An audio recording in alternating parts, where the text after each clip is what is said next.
আসসালামু আলাইকুম। প্রিয় বন্ধুরা, পুরা কথাগুলো শুনে যাবেন, অবশ্যই খুব ভালো লাগবে। পুরানো দিনের বাস্তব কথা। একদিন এক লোক গ্রাম থেকে শিক্ষিত হয়ে বড় চাকরি পেয়ে চলে গেছে উনি শহরে। শহরে যাওয়ার পর ওনার ঘর থেকে কিন্তু দুই তিনটা বাচ্চা হয়েছে। তো বাচ্চা হওয়ার পর গ্রাম থেকে যখন ব্যাপারীগুলা ওদের বাড়িতে যায়, তখন খুব ঘৃণা করে ওই ব্যাপারীগুলাকে। মানে খুব, মানে ঘৃণায় আর কি, যে কীরকম মানুষ, এগুলো ভালো না দেখতে, এটা সেটা খুব বলে। তখন তার বাবা বলছে,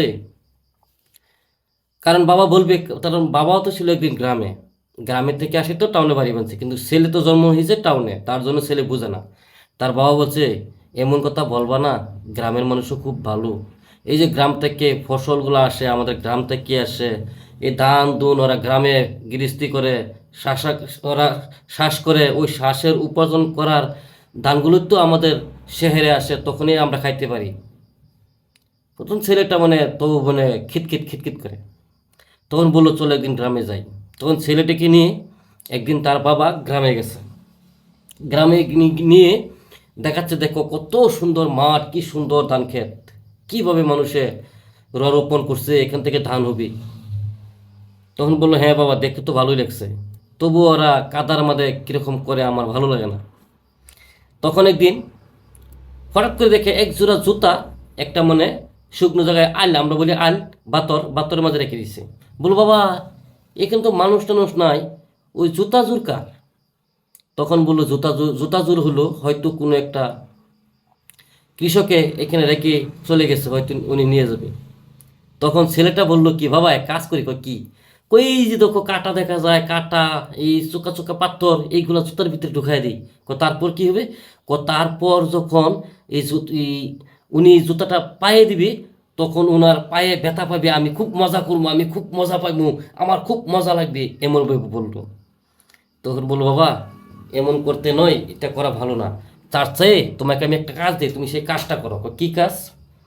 তখন বাবাটা কি করলো, বাবা পকেট থেকে অনেকগুলো মানে খুরসা মানে সিল্লার পয়সাগুলো তার হাতে দিছে, গিয়া তুমি জুতার ভিতরে ঢুকাই দিয়ে আসো। যখন গিয়া জুতার ভিতরে ঢুকাইছে, ঢুকানোর পর আপনার ওই লোকটা এসে জুতাটা পায়ে দিল। আরে এমন কেন লাগছে? জুতাটা খুলে দেখে পয়সা, খুরসা পয়সা।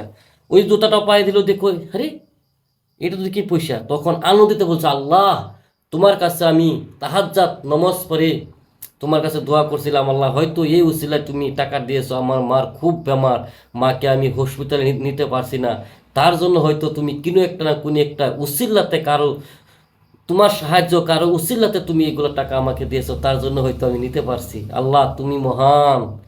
তখন বললো, দেখো এই যে লোকটা যে বললো আমাদেরকে কত, আমাদের জন্য দোয়া করছে, কত কিছু বলছে, আল্লাহর কাছে কি বলছে, এটা ভালো তোমার কাছে, না এই কাটা দেওয়াটা তোমার ভালো ছিল? না বাবা, টাকা দেওয়াটা ভালো হয়েছে। ঠিক তেমনি বাবা ছেলেদেরকে বোঝাতে হয়, ছেলে যদি বাবাকে বোঝায় তো সবাই বুঝবে। আমার কথাগুলো যদি সত্য হয়, আপনাদের সত্য প্রমাণিত হয়, যদি বুঝতে পারেন, তাহলে অবশ্যই কমেন্ট করে জানাবেন।